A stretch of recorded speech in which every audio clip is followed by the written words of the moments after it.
محترم بلوگرو، مراجعت ما به شما است. خواهش از هر یک تای شما میکنم، از کلان تا میدت خواهش از هر یک تاتون میکنم که همین نوار پدیلیت سکنین، کدامید که دیدین همین نوار میتونین که پهن کنین، میتونین که یک نواری بگیرین، نوار کنین ده تا همین برادرها از همین مشکلی ببروین. برادرای عزیز، ما نکنیم کی میکنه؟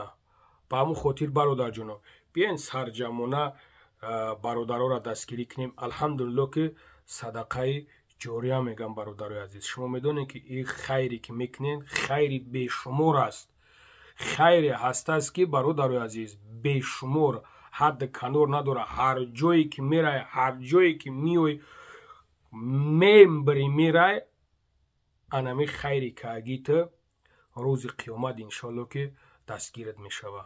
خواهش از شما میکنم بلاگروی محترم همیرا میمه نگذارین، همیرا التماس به نظر بگیرین. خدا نگهبان. السلام علیکم برادرای عزیز، امیدوارم که خوب هستین، ساق سلامت هستین. برادرای عزیز، از هر یک تایتو خواهش میکنم به خاطر الله برادر جانو نوار ما را پهن کنین، یعنی که لایک بزنین برادر جانو.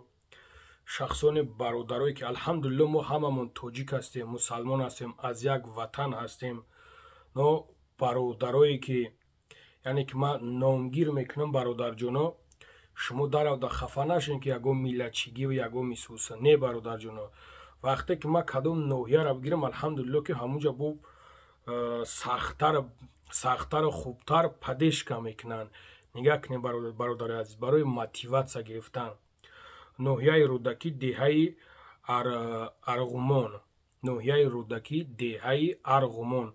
برادرای عزیز، نواری که هست از پیش شما هازی میبینین این نوارا. خواهش از شما میکنم برادر جانو، همیرا وقتی که سیل زعبد چندین ماشینا او برده بده، یعنی که برادرای عزیز همیجا همون راهشون میشوه، همون راهشون جزیر شدگیه. شما نوارا در کنسا تماشا کنین همونجا برادر جانو، همونجا همشه همون برادرها وکیلی همونجا رئیسی همونجا همشون گپ زیستن. برادر عزیز، من چی میگم؟ من خواهش از شما میکنم که یعنی که کدامید که زورت میرسه به خاطر الله با 1000 روبل، با 100 روبل، با 500 روبل هیچ ما کم شدگی نیست برادر جانم. خواهش از برادرایی میکنم که یعنی که تجارتمندن، تجارت های کلان دارن، الحمدلله هستن، اکایی که تماشا میکنن، یک نظرتون بگیره همه برادرها دا همه دهه دا یک یاردم کنین، یک دستگیری کنین، حد اقل همه راهشون اساس کنن. انشالله که برادرای عزیز فراموش نکنین که ایرا صدقه جاریه میگن. انشالله که تا عمری که هستی در نامه اعمال تا انشالله ثواب میآید، این ثواب میگیرین. خواهش میکنم از شما برادرای عزیز کارتای خودشونه، همه چیز از خودشونه میتونین زنگ بزنین. اول ما از این برادرها بخشش میپرسم که برای که طول چند قمه شوه یا از دم ما همه چیز دویده استن که یعنی که ما باید نوار یورا میبروردم. متاسفانه کارهایی بود که ما نتونستم، نداشتم، ورمی نداشتم. با همون خاطر ما از شما بخشش میپرسم، خواهش میکنم که ببخشین، از من نرنجیده باشین. خواهش میکنم برادرای عزیز سهم خطانه التماس بگذارونین. انشالله که از سری خدم سر کاگی برادر جانم. یک بار دیگه میگم تون نوحیه رودکی دهه ارغمان برادرای عزیز، بالای مسجد میخکلان همون طرف. خیلی برادرایی که از موجا باشین، از هر یک تات خواهش میکنم کدامید که از مو دهین، از مو رایونین بنویسونین که در حقیقتا همه چیز هست برادر جانم. باقی در امان الله باشین. خواهش میکنم سهم خطانه بگذارین. خدا نگهبانتون باشه. شخصانی که خیر کردن در همین نوار ما، از همتون منت داریم. الله مهربان خیرتون قبول کنه و بازم خواهش میکنیم یک دستگیری دیگه کنید تا اینکه همین راه ما و لپتاپ ما سوس شود. السلام علیکم و رحمت الله به کلی برادر و خواهرانی که عین حال ما را تماشا دارند. امیدوارم که همه شما سلامتی خوب دارین. برادر جانو، همین نواری که ما کرده سیم در کانال بابای لنگری گذاشته می شود و از همه شما احترامانه خواهش کرده می شود که همین نوارا یک دستگیری کنید، یک لایک کنید، یک کامنتری و پدیلیت کنید و انشالله که در همه صدقه جاریه که ما پیشه کردگیم شما همراه میشه. برادر جانو چگونه که یک ماه پیش تقریبا سیل آمد، راه ما را ویران کرد و لاتوکای ما را ویران کرد و او اگر بیاید دیگر راه نداره که بروا. راه به حد ویران شدگی و دو تا کوپروک از ما ویران شدگی به حد حل وزبینه. برادر جانو هم امی قشلاق ما پشتی همه کمبیزاد هستند و یک مقدار سومی که جمع کردیم و بسینه کرد. از همه شما احترام را خواهش کرده میشه که دستگیری کنین تا اینکه همه مشکلات ما برطرف شود. و از شما احترام را خواهش کرده میشه که یک تا دستگیری کنین. امی 1 سومونه 50 سومونه چند تا یکی زودتر میرسه و قدر امکان. الله همتون نگهبان باشه. السلام علیکم و رحمت الله. سلام علیکم دوستان عزیزان رفیقان. انا کاری امر خیره شورای محله نمی شیرینو موی مرا شیرینو رحمتی جان خود رحمتی را انا خزیردار تعیین کرده گیان. همه چیزی که میزگره آدم باوره دکته هم میزگره. انا آدمی خدا ترسای انشاءالله در امانت شما خیانت نمیکنه. باقی خدا نگهبانتون باشه. برادرو کارتایی که میبراید دوشنبه سیتی و اسخطه به نام شیرین رحمدین میبراید معاونی رئیس محله. کارت سپربانک به نام باباخانوف امیرجان که از کارت دوملو هستند. انشالله که آدمای باوریناک هستند، آدمایی که امانت نگهدار هستند، در امانت ما و شما خیانت نمیکنن. یک تا دستگیری کنین. امی 1 سومونه 50 سومونه چند تا یکی زودتر میرسه و قدر امکان. الله همتون نگهبان باشه. السلام علیکم و رحمت الله. بسم الله الرحمن الرحیم. الحمدلله و صلات و سلام علی رسول الله.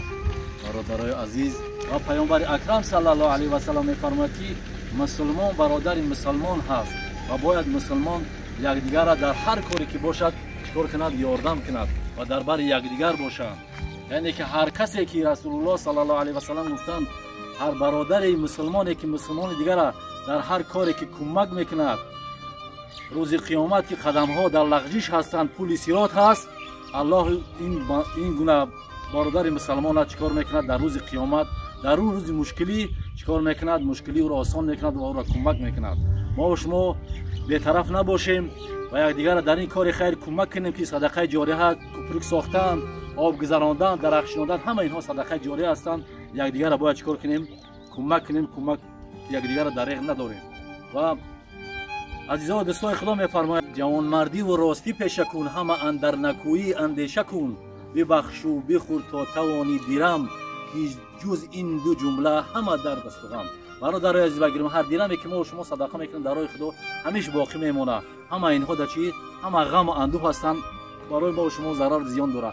آن چیزی که ما و شما صدقه میکنیم برای ما و شما، برای آخرت ما و شما فایده خیلی زیاد داره. همون میمونه بس. و الله عزوجلال برادرایی که خیر احسان ها میکنند کمک خودشون دریغ نمیدارند، الله عزوجلال سعادتمندی دنیا و آخرت نصیبشون بگردونه، چه مراد و مقصود مطلوب ها داشتن و مرادهاشون برسونه. الله عزوجلال در نامه اعمالشون همچون صدقه جاریه نویسنده بگردونه. پدر و مادرشون که از اونها گذشتن صدقه جاریه میکنند، در حق اونها هم میتونن ببخشند. الله عزوجلال رحمت و مغفرتشون کنه. و صلی الله تعالی و سلم علی خیر خلق محمد و علی آله و اصحاب اجمعین برحمتک یا ارحم. برادر جان همین ویدیویی که میبرویه در کانال بابای لنگری مونده میشه. از همه شما احترام را خواهش کرده میشه که یک دستگیری کنین. ان شاء الله در همین کاری خیری ما در همین صدقه جاریه شما همراه میشید. خداوند یار و مددگارتون. السلام علیکم. اینا برادرو ما پلتو را هم ماشه آوردگی میرسونه. پلتومون فقط در همین حالت کاری مبلغی ما تمام شدگی که در کران در مثال رستخودمون دیگه شرایط نداریم. پلتومون نگرفتیم رها موندگیمون حالت کاری دیگه همه خیلی شرایط سومون تمام شدگی که دیگه ما کار پیش بردن نمیتونیم. برادرو این همین حالت کاری شما تماشا کنیم و نشان دادن میگیریم. اگر برادرای مهاجر برادرایی که در وطنن در بیرون ای وطنن برادرای مهاجرن агар як дастгирӣ мумкине ба хотири аллоҳ дастгирӣ мумкине ҳамин кори мо дар байни раҳ намонаву мо ба субут расонем ҳамин коромона. аз шумо як хоҳиши бародарона мекунем. ина бародаро ҳамин вақте ки сел омадак ҳамин ба даруни ҳамин хиёмат ба рӯи раҳам омадаги ҳамин раҳҳоро шушта ба ҳамин ҳолати корношоям табдил додаед.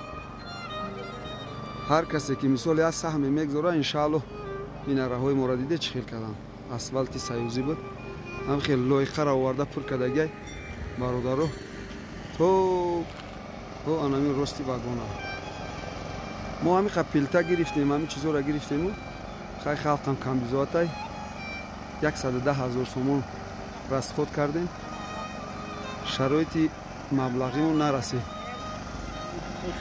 анами филтоҳо дар рӯи раҳ мондагиай дига кранорам арендаай дига мо шароити дига ҳаминорам бардоштан дига бигем надорем. агар хоҳиш ҳамин бародарои хайрхоҳе ки ҳамун бародарои хайрхоҳ як агар дастгирӣ мумкинану ба хотири аллоҳ ягон чиз саҳм бигзоранд иншааллоҳ